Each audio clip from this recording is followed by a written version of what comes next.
Grace, Kingdom people. What's going on? What's going on today? Oh man, I just recorded a 10-minute pep talk on mastery and resourcefulness on YouTube. I wanted to do it on YouTube because I wanted the music to be behind it. Did all that recording and then the thing stopped recording. It must have stopped recording like 1 minute into it. So I was just talking to myself, practicing. That is the kind of stuff that'll make somebody say, forget it. They'll catch it the next time.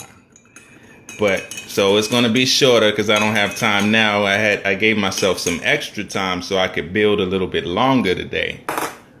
But now it's going to be back to that 5 minutes. So maybe that's what was supposed to happen. Keep it in 5 minutes. So real quick, one of the things I was trying to tell y'all in the other joint was that mastery, resourcefulness, in order for us to grow in our dominion, we need to become masters of the things that we already have. And a lot of times what we like to do is buy new things, new gadgets, new books, new toys, because they're flashy, they look good, they look interesting, but we don't master the things we have. One of the things I used to do when I was trying to produce music on a certain level, I would go to that musician's friend book, and anytime they put out something else, another beat machine, another recording device, I felt like I needed to get that. And we do that. In your field, you might do the same thing. Or next time, and I love books. I love getting books, reading books. And so I'm not trying to discourage anybody from getting books, reading books. But sometimes we don't need to start reading a new book. We need to go back over the book we already have read that had wisdom in it. We never finished that book. We just went to the next one. See, that shows a lack of discipline. And not that you have to finish every book that you read, but if you know you're getting good nuggets out of it, and the only reason you didn't read it is just because you saw the next new thing, that's not good stewardship. The encouragement is wisdom is not found in just scratching the surface of knowledge. Wisdom is found when you are really being pressed to learn.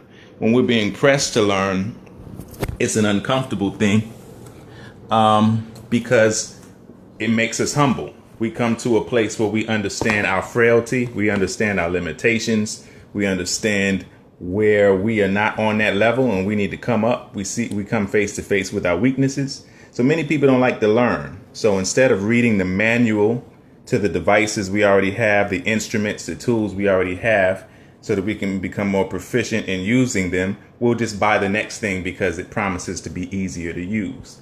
See, that we can't become masters and good stewards and resourceful like that. What we need to do is learn how to extract the best from what we already have. We need to learn how to look into what we have and see how we can maximize our usage of what we have right now.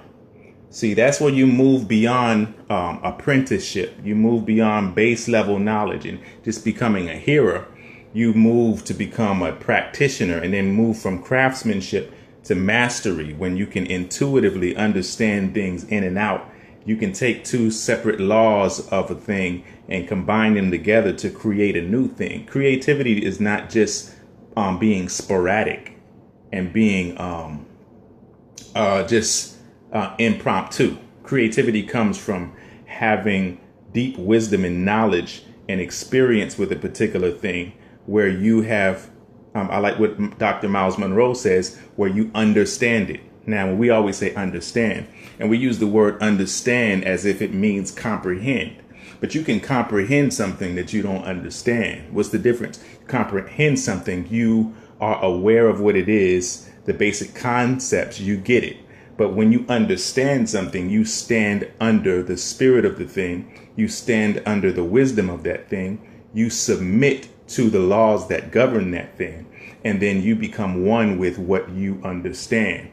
Once you become one with what you understand, it's like you get into the spirit of the craft. So it's not just the knowledge of the craft, but it's the spirit of the craft. You know, knowledge, wisdom, and understanding. Knowledge decorates the house. Understanding is the foundation of the edifice of the house.